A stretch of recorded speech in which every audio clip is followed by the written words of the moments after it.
Good morning, Facebook Live family. We are coming to you today live from 50 Dudley Street in Cambridge, Massachusetts.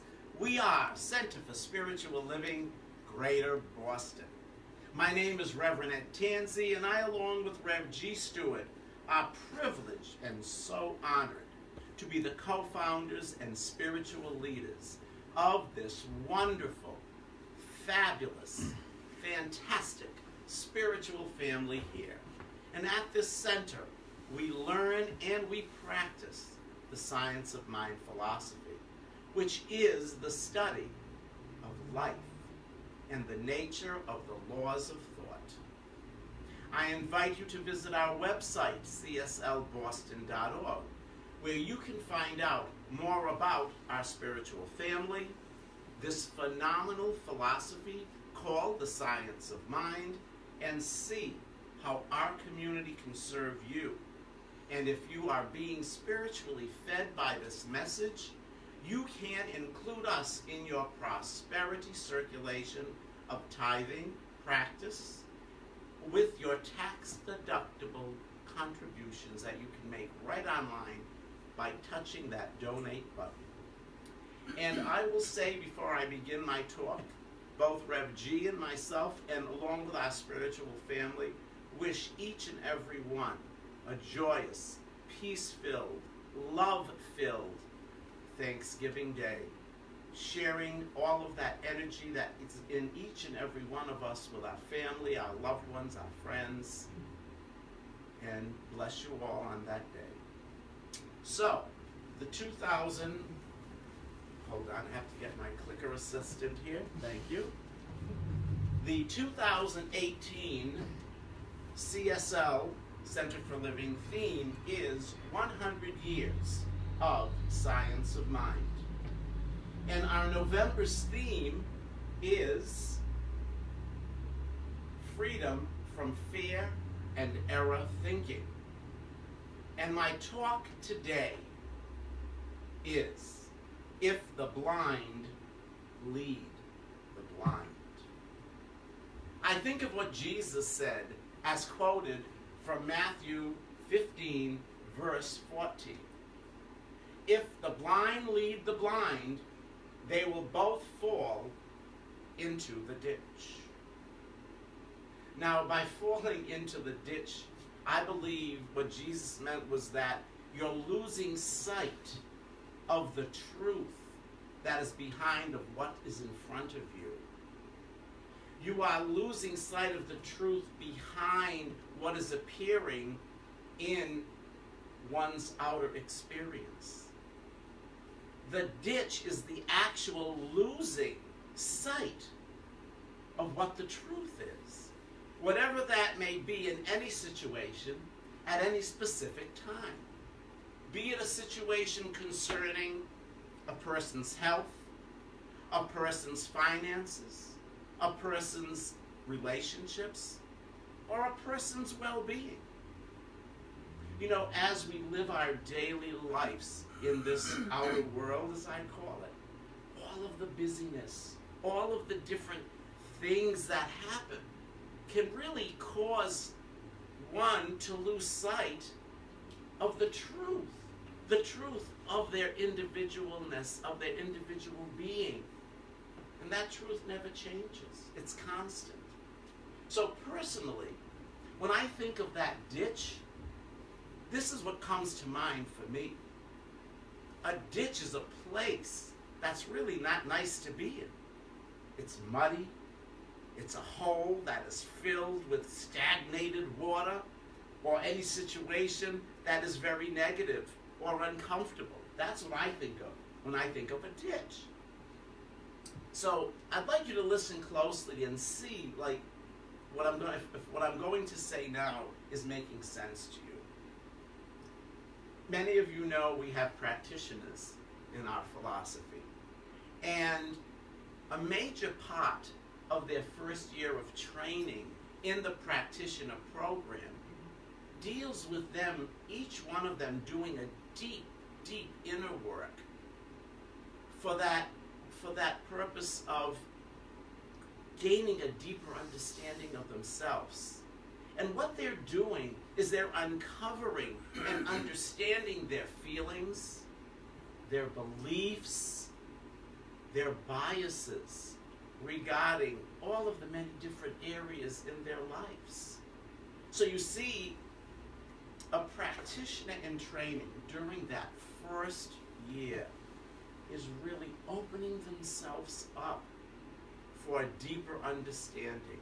And what they're doing also is they're working with and strengthening those things that they're working with that are positive and life-affirming. They strengthen them. And then they release and let go of the ones that do not work for them, that are not positive and not life-affirming. I believe it was Rev G's first year training as a practitioner, because he was 1 year ahead of me, that nicknamed that year Crack One. They really did. They felt they were being like cracked open, like you crack open a shell, getting to the core of their stuff, the meat of their stuff, their feelings, their beliefs, their biases, and then doing the necessary work, as I previously mentioned. And during and after this deep cracking open, they were lovingly nurtured back and brought back to the fullness of themselves with the aid of the instructors, with the aid of each class member, because doing that deep kind of work, they become like family and they have a bond. I mean, I still am in contact with people that I went in my practitioner class, my God, years and years ago, you know, and it's using all of everyone's energy within that class that, you know, helps support each one as they're working with this heavy, heavy stuff. So you see, it's very, very important in the practitioner training program that this inner work be done, because of this following quote that I got from Living the Science of Mind that Vicki so nicely, you've got a lot of good information, Vicki. That's where I got some of my information. So some of you who have heard that little message that Vicki, the reading she did prior to going on Facebook Live, you'll hear some of the same quotes. So, from Living the Science of Mind, wherever there is an emotional bias, there will be an intellectual blind spot. And I'm going to repeat that because that is so very important to realize. Wherever there is an emotional bias, there will be an intellectual blind spot.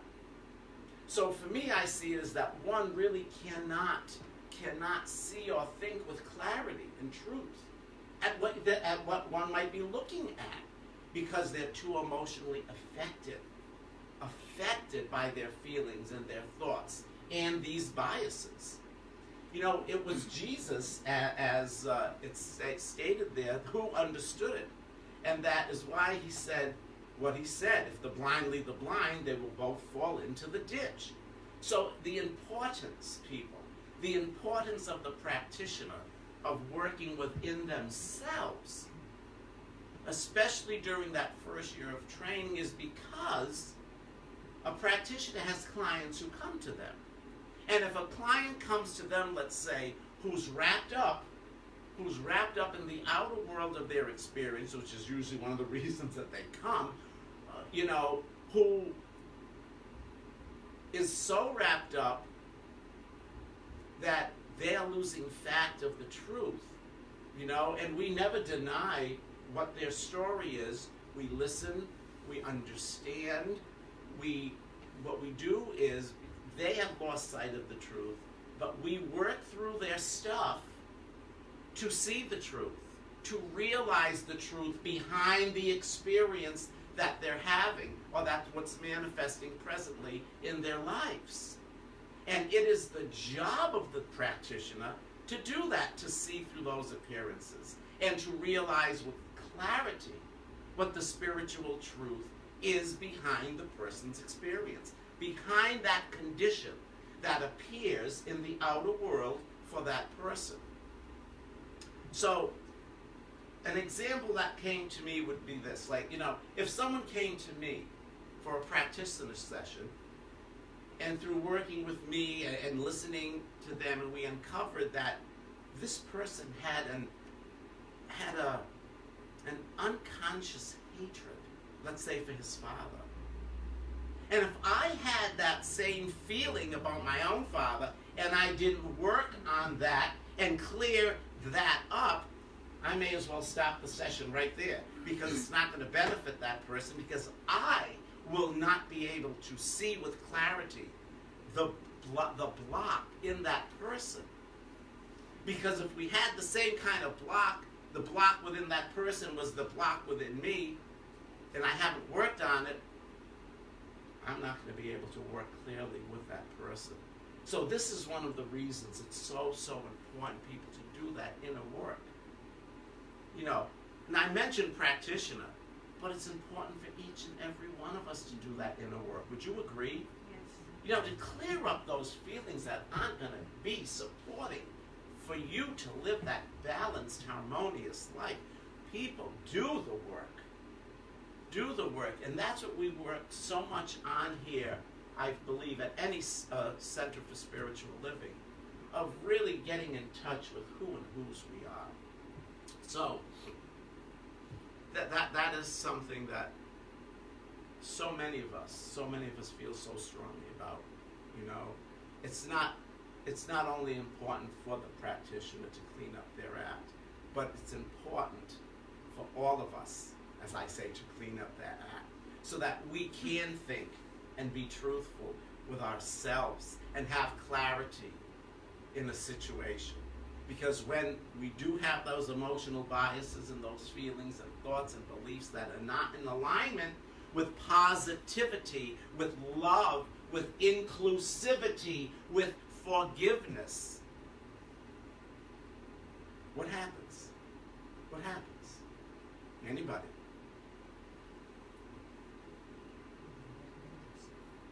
You get negative stuff. You bring back negative stuff. You're not seeing clearly. You're not enjoying the bliss of life. And there are so many things that we all can be thankful for in this life. There are blessings and miracles every day that happen.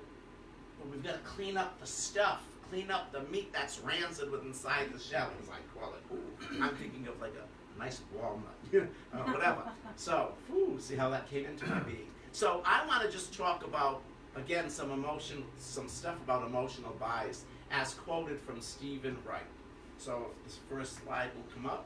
He first says, emotional bias is caused by individual predispositions that can affect how someone makes a decision.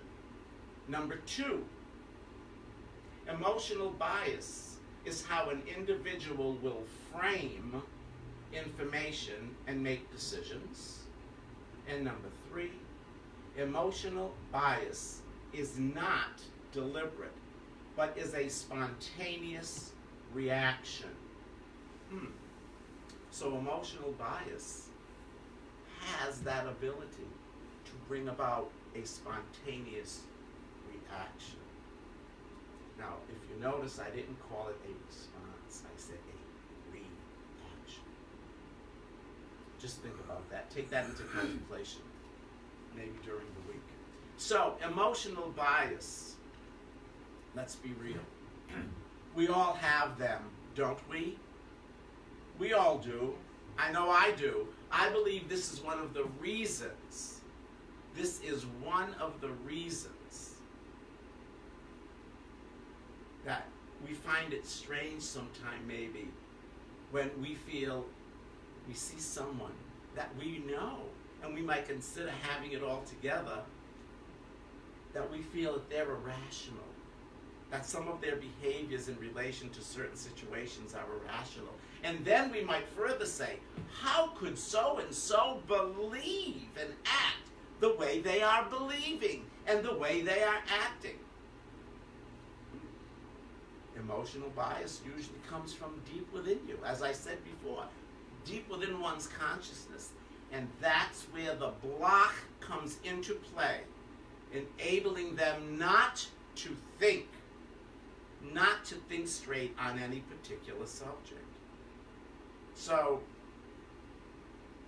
I really believe that this is the place we see people not being compassionate, people being judgmental, people being unforgiving and condemning and imposing their belief on the way they feel life should be and how everyone should act.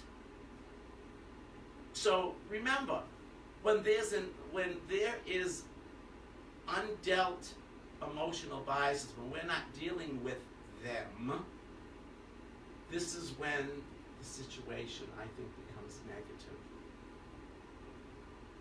becomes not life-affirming, becomes not in balance, becomes not in harmony with all of humanity. People no longer respond. People are then reacting. People are reacting. Now,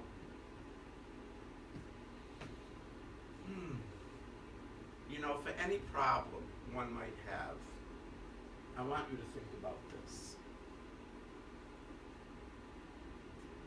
The problem, people, really isn't in the external world. It isn't. It's not. The problem comes from within the person. That's a lot to take. This statement doesn't come with shame or with fault for anyone. The statement comes and offers an opportunity for individual growth, responsibility, and empowerment for all. So the only fault I see is linked to ignorance. Ignorance to facts, ignorance to situations, ignorance to history, etc., etc. And I'm going to give you two examples in our outer world today. Okay? First example. Someone can publicly lie and calls it truth. And because of personal belief or unchecked bias, makes it completely accepted as truth, even though there's evidence that it shows up and it's a lie. That's my first example. Just saying, people. Okay? Just saying. And the second one, this to me was, this was a heinous occurrence, the devastation and loss of the 11 precious lives at the synagogue in Pittsburgh, where the perpetrators' unchecked emotional bias, willingness to blindly accept a national leader's lies that led to this senseless, devastating event.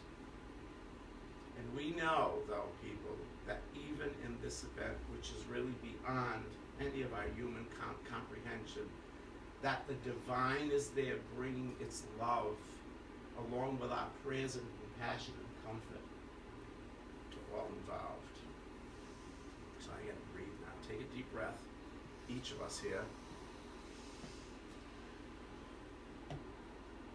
When one can go to the place of and back to the fundamental proposition that the divine, that God, that the one, whatever you want to call it, is and that everyone is an incarnation of the one, the same God, the same Buddha, the same whatever.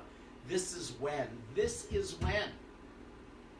the intolerance, the harshness, the unkindness, the unforgivingness, and judgment and criticism will stop.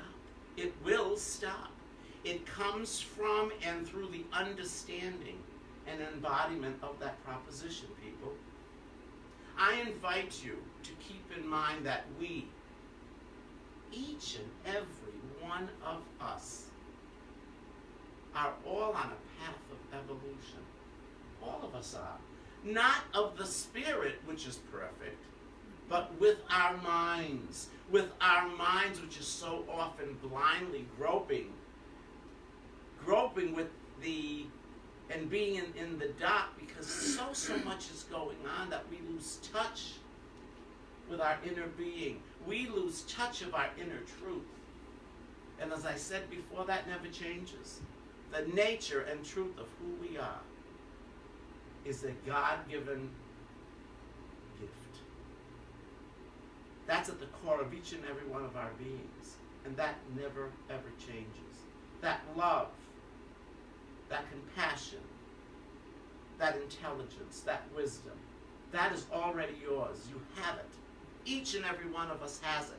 But we lose sight of that. We lose sight of it.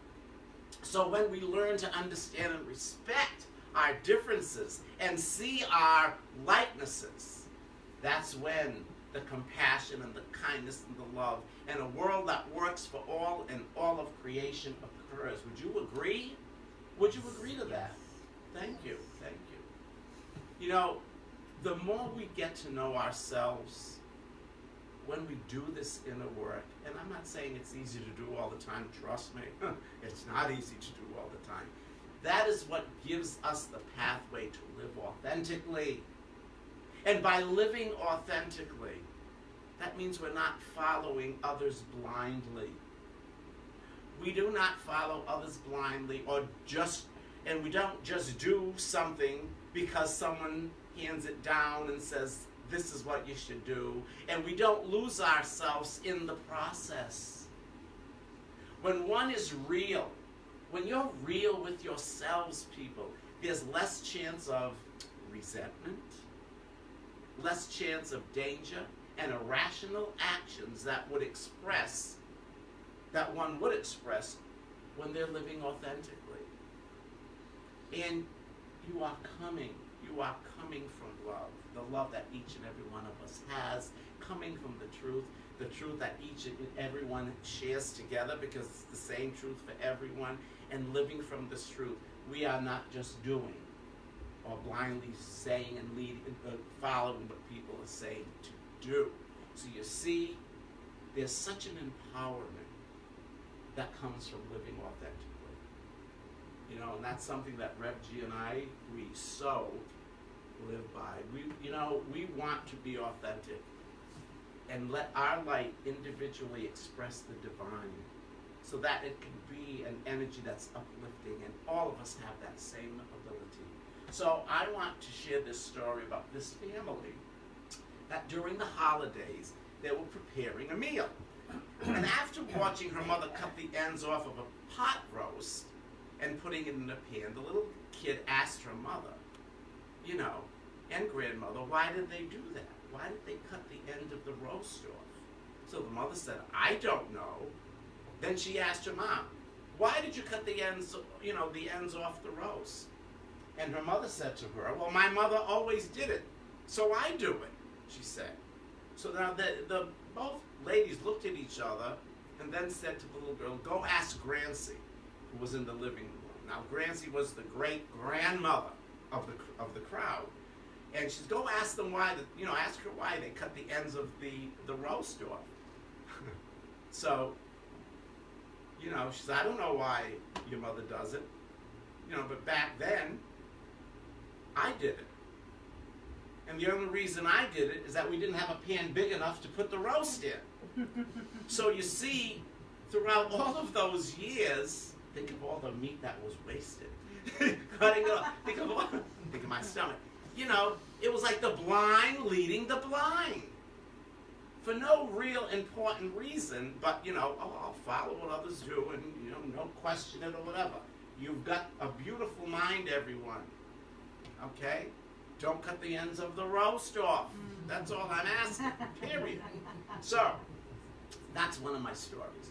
So the other night, Rev G and I were watching one of our favorite shows. Imagine, it has to do with prisons. Orange is the New Black. Have any of you ever seen it? Orange is the New Black. It's quite tough to watch. It's about a women's prison, all that they go through. Well, here's the story that was on there, okay? This episode dealt with two separate blocks within the prison ministry, Block C and Block D. So they were going to have a kickball game. Now, the lady in power in Block C and the lady in power in Block D were really blood sisters who, unfortunately, they hated each other and wanted to see the other dead. So what these two powerful women did, they incited and made all of the other ladies in the cell block think that the group wanted to kill each other, that the members in the group wanted to kill each other. So there were plans of attack that was going to happen during this kickball game, and the women were making homemade weapons from what they could confiscate in the prison, for the kill. I mean, they had the weapons in their pockets as they were going out to play this game. So here was a situation where the blind was leading the blind. Now, the day of the game, while they were playing, before this one woman was going to call this attack, through the grace of God, this other person made an observation and loudly made it be known, because she had an idea what was going on. And she said very loudly how nice it was that they were having a friendly, peaceful game, and that no one was out to hurt anybody else. So that really diffused the soon-to-be deadly massacre. It diffused it, and the energy of hatred and war that really was felt only by the two women and not the whole group ended. So the point of this story, and why I'm pointing it out, is that it's really a good example that comes from emotional bias, from ignorance, from not knowing the true story behind a situation, and it causes people to react. And with reaction, as I said, with reaction comes all of that negativity, the havoc, the judgment, the condemnation, the exclusivity, and that hatred gets into the equation. When that happens, we know it goes against all of the peace-filled, balanced, harmonious, positive, affirming living. So, how the blind leads the blind had an effect on me greatly. Some of you might have heard this story, but if you haven't, I'll just refresh your mind. Many of you know that in the 1980s, when the AIDS crisis became so publicly known, I, along with a few of my friends, we joined Rhode Island Project AIDS, and we were trained to be a buddy. We volunteered to be a buddy. And what that was is that we individually worked with one person who was living with AIDS at the time, okay? Now, really, at that time, they weren't living with AIDS, they were dying with AIDS. It was like, when is their time going to be? So we were trying to help them along in their transition and just living as best they could until the inevitable at that point was happening.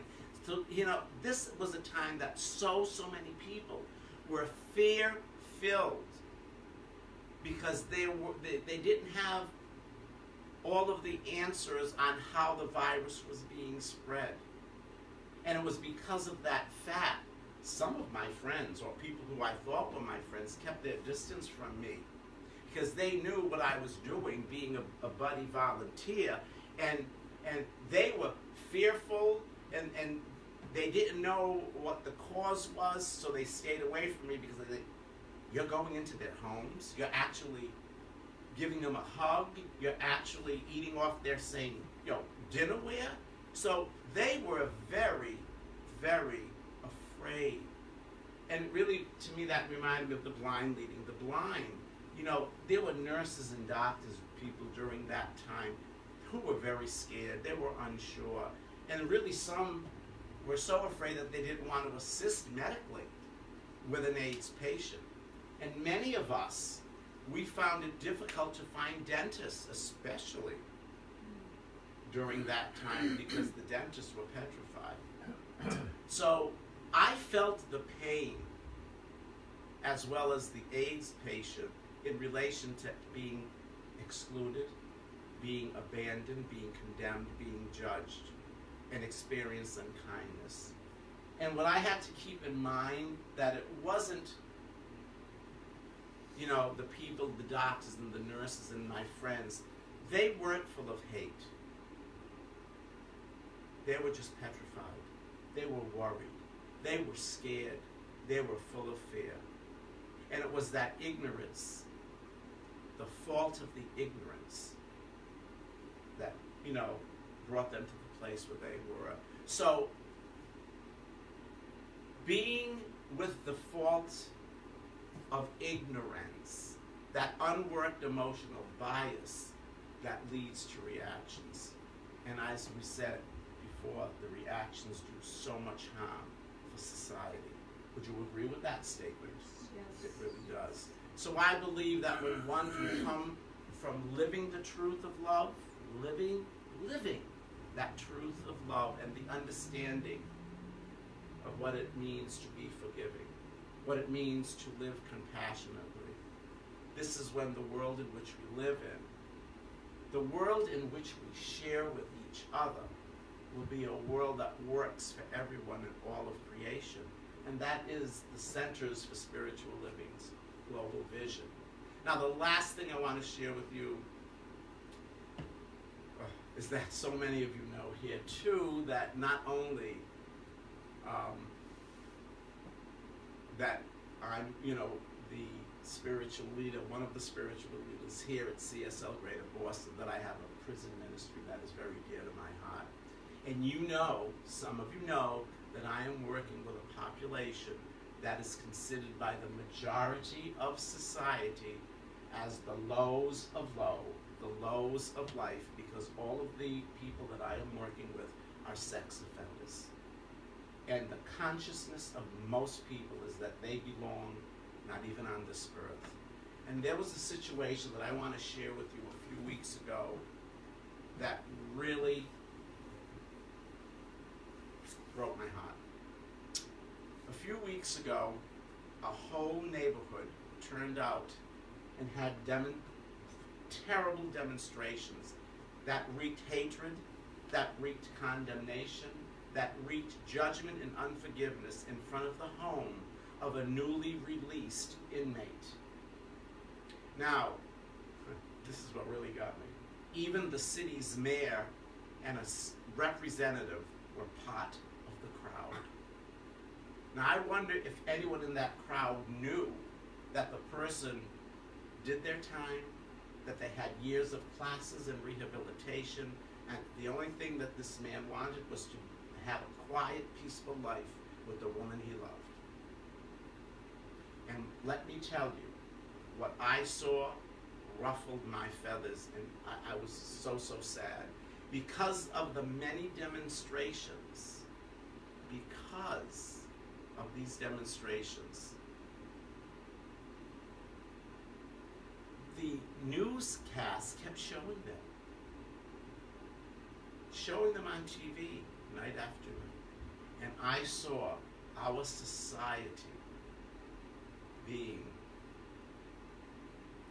just the opposite of all of the wonderful things that I talked about, of forgiving, of non-judgment, of being inclusive. And it really bothered me, and it brought me to a place really of concern regarding the overall consciousness of our society. So I know what my prayer work has to be. So I invite you to keep in mind, because sometimes it's hard, but you heard me say the word forgiveness. And please remember that forgiveness doesn't mean we're condoning an action or an event of any person. What it is releasing the person who did that act or event from any harmful thoughts that one might have had in their mind, that one might be carrying within themselves. And it really is a freeing. This forgiveness is a freeing of your mind of carrying all of those negatively harbored thoughts within you. So again, people, forgiveness is really more for you than the person that you're forgiving. It's more for you, because we know it's not healthy and it's not healthy and for one's highest and best good to harbor these negative feelings and emotions in your body. It does your body physical damage. It really does. So, yet again, these demonstrations were situations where a lot of danger for all involved occurred because of all of that negativity, as I mentioned, where it was the blind leading the blind. And as I mentioned in this talk, this is not best and most productive for anyone to be in that place to come from. There was one evening we were spiritually supporting the wife, and we walked into this home, and Rev G and I were called by the crowd scumbags. What are you doing in this neighborhood? They don't know who I am. They didn't know who Rev G was. I just wanted to point that out. So remembering what Jesus said, if the blind leads the blind, they will fall into a ditch. I don't want to be in that ditch. I don't think any of you want to be in that ditch. So I ask you, my call to action this week is that I ask you not to follow others in any beliefs before you decide for yourself what is true and what is valuable for you. Whether that's in your parenting skills, your politics, your religions, your moral issues, whatever it may be, I ask you not to follow blindly. I ask you to center in your spirituality, to live genuinely, and to live from the truth, from your own truth, as you are on your own personal path and connection with your divine, thus creating compassion, love, kindness, forgiveness, and joy. Will you answer this call to action this week, people? Will you? Yes. Thank you. Namaste. Thank you.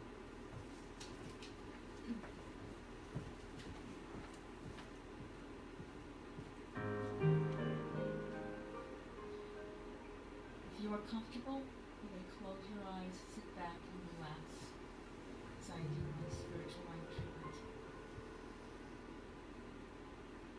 The purpose of this treatment is for me to know mental clarity. Coming to this place of stillness, of quiet sacredness, I know that there is only love.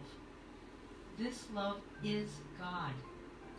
God is a divine vibration that is in all and as all. This divine vibration or energy knows nothing but itself in all of its beautiful creative forms and expressions. This divine energy or God is love. It is clarity. It is compassion. It is harmony. It is order. It is truth. It is beauty. And it is kindness. It is kindness. And it delights in expressing its divine radiant energy in, through, and as all of its creations, seen and unseen. As I know that this divine energy is in all, as all, and through all, I know that this divine and life-giving energy is who I am. I think, move, and have my being in God and as God. I am filled and imbued with love, mental clarity, order, harmony, and oneness with all of life. There is that within me that knows this truth. I am mental clarity, right thinking, compassion, understanding, harmonious communication, because I am one with the one and with all of life. Knowing that I am this divine energy right here and right now, I know that each one present here today and each one watching on Facebook Live is also one with God. Each one here today is the individualized creative idea of God in flesh. Right here and right now, the perfect action of this one life expresses itself through each one present here as mental clarity and right thinking. Each one here is one with the one or God, and each heart and intellect here are beautifully integrated to see with God's eyes, to listen with God's ears, and to feel with God's heart. Living for each one here is following the path of truth with an open heart, kindness, compassion, emotion, and emotional flexibility for themselves and others. Each one present is continually guided and directed to think with their hearts and minds, with love, compassion, in spiritual awareness, and in knowing that there is only oneness with all. I claim this truth for each, right here and right now. I claim it. I give heartfelt thanksgiving that this divine pattern of mental clarity, compassion, and integration of intellect and heart is present right here and right now for each one present. I lovingly release my word into the law of life, knowing that it is done, it is complete, it is perfect, and it is final, right here and right now. And I end my prayer by saying amen, and so it is.